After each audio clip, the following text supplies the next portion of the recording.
자, 이 영상에서는 분류에 대해서 배워보자.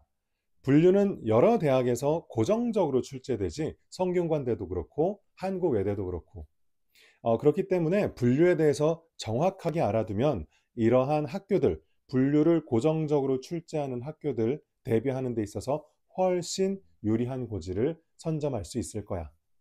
자, 언제나 그렇듯이 앞에 영상에서도 그랬듯이 우리가 어떤 것을 배울 때, 논술에 대해서 배울 때 단순히 요령이나 기법 같은 거 말고 그 기본적인 원리를 정확하게 익히는 시간이 되도록 했으면 좋겠어. 자, 분류에 대해서 같이 살펴볼까?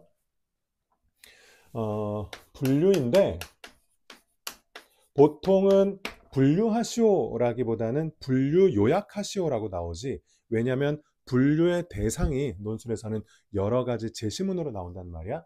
그래서 그 여러 제시문을 분류하고 요약하시오. 이렇게 같이 묶어서 출제돼. 예를 들면 이런 식이야.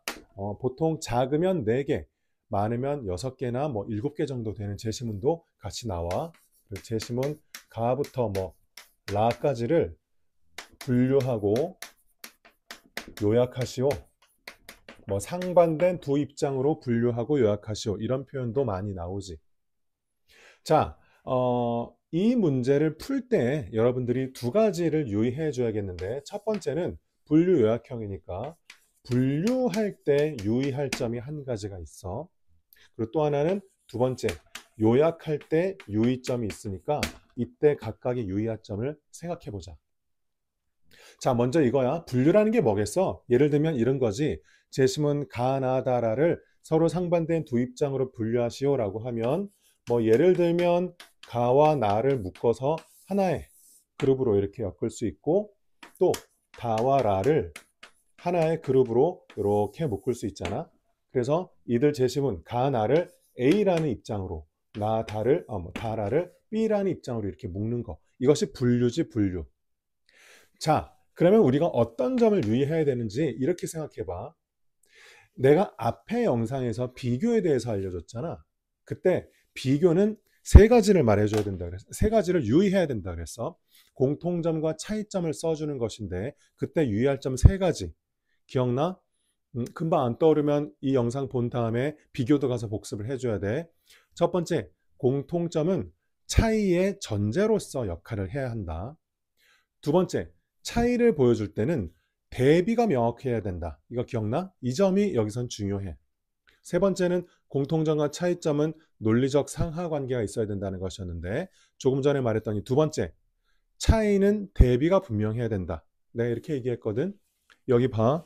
분류라는 것은 가나를 묶고 다라를 묶어서 서로 차이점을 보여주는 거야. 그러니 달리 말해서 분류라는 것은 다른 말로 집단 간의 이 그룹과 이 그룹 간의 차이를 보여주는 것이거든. 이래 분류란 집단 간 차이를 보여주는 거는 말이야. 그러니까 조금 전에 뭐라 그랬어? 비교는 집단이 아니라 대상과 대상들의 차이를 보여주는 것인데 공통점과 차이점을 보여주는 것인데 그때 그 차이는 대비가 명확해야 된다 그랬잖아. 마찬가지로 분류도 집단 간 차이니까 이 분류된 내용끼리 이 분류된 명칭들 분류된 특징들끼리 대비가 명확해야 된다는 것. 이것이 첫 번째 유의사항이야. 분류는 서로 대비가 명확해야 된다. 예를 들면 가나를 묶어봤더니 얘네들은 뭐 형평성을 강조한 입장이더라. 그리고 가나를 봤더니 얘네들은 효율성을 강조한 입장이더라. 이러면 형평과 효율의 대비가 명확한 거지. 또는 가나를 봤더니 얘네들은 세계화에 대해서 긍정적으로 평가하는 애더라. 그런데 얘네들은 세계화에 대해서 부정적으로 평가하는 애더라. 이렇게 해도 대비가 명확하지. 그런데 그러면 대비가 명확하지 않다는 것은 어떤 것이냐면 가나를 봤더니 형평성을 강조하는 것은 맞아. 그리고 다라를 묶어봤더니 세계화를 부정적으로 보는 것도 맞아. 하지만 이 둘을 A와 B를 대비시키려고 보니까 얘는 형평성을 강조하는 애들이고 얘는 세계화를 부정적으로 보는 애들이다. 이러면 서로 논리적인 대비가 안 맞는 거야. 그렇지. 그럴 때는 우리 어떻게 해야 될까? 그때는 애써 묶어준 게 아깝긴 하겠지만 다시 풀어 헤쳐야 돼. 다시 풀어서 이 그룹에 대해서 붙인 이름과 이 그룹에 대해서 붙인 이름 사이에 대비가 명확해질 때까지 다시 그래서 풀어서 묶어주는 단계를 거쳐줘야 돼. 그게 안 돼서 학생들은 이걸 묶었더니 한 이름으로 묶이고 묶었더니 한 이름으로 묶였다. 그래서 그걸로 이렇게 하면 분류가 된 것이구나 라고 생각해서 대비가 명확하지 않은 상태에서 답을 끝내버리는 경우가 있는데 그러면 분류는 잘못한 거야. 왜냐하면 분류는 집단 간 차이이기 때문에 어디까지나 차이는 대비를 명확하게 보여줘야 된다는 점 때문에 그래. 이해했나? 이게 첫 번째 유의사항이야. 두 번째, 요약할 때 유의사항이 있어. 요약할 때 유의사항은 이거야. 자, 요약이란 이거지. 가, 나를 A라는 그룹으로 넣었어. 그럼 그 다음에 여러분들은 가는 뭐라 한다, 나는 뭐라 한다 이것을 정리해서 보여줘야 되는데 이때 유의할 점은 이 가라는 내용을 요약한 내용을 읽어보니까 A가 맞네. 진짜 A에 들어가네. 나라는 내용에 대해서 요약한 걸 읽어보니까 A가 맞네. A에 들어가는 게 맞네. 즉 A라는 그룹 구성원으로서의 정체성이 잘 드러나게끔 요약을 해주는 것. 이것이 중요해.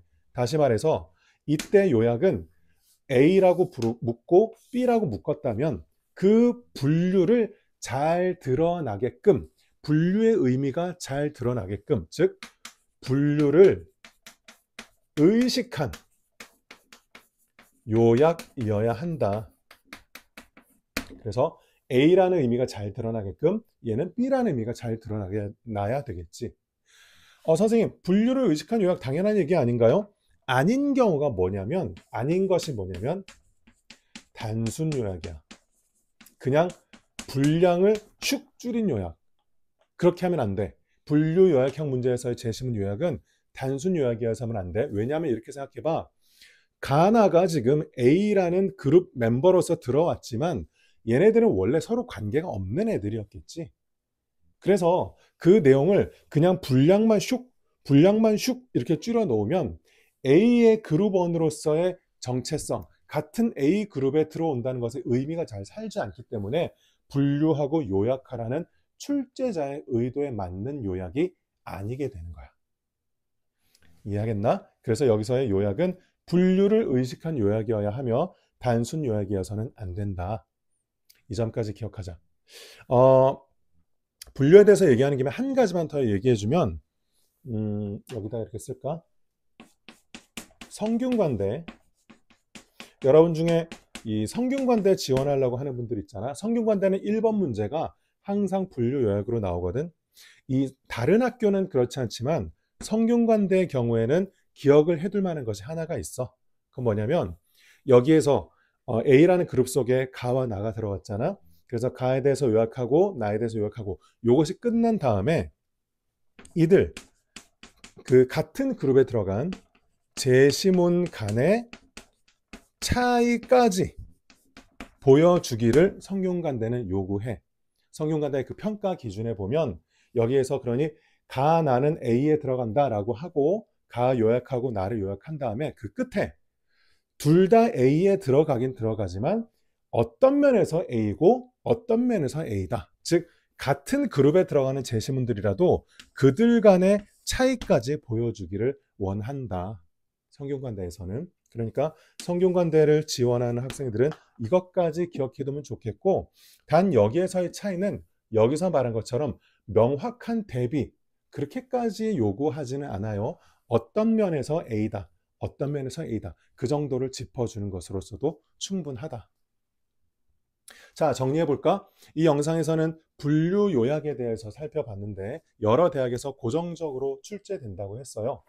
이때 분류의 대상은 제시문들이고 따라서 분류하고 요약할 때는 두 가지 유의사항이 있다 그랬다. 첫 번째 분류할 때 유의사항이죠. 서로 대비가 명확해야 된다. 왜냐하면 집단 간 차이이기 때문에. 둘째, 요약을 할 때는 이 제시문들을 분류를 의식하면서 요약해야 된다. 단순 요약이어서는 안 된다. 그리고 추가적으로 혹시 여러분 중에 성균관대를 지원하시는 분들은 이들을 다 요약한 후에 각각 어떤 면에서 여기에 들어가는지에 대한 간단한 차이점까지 보여주는 것이 좋다. 이렇게 기억해 두면 되겠어.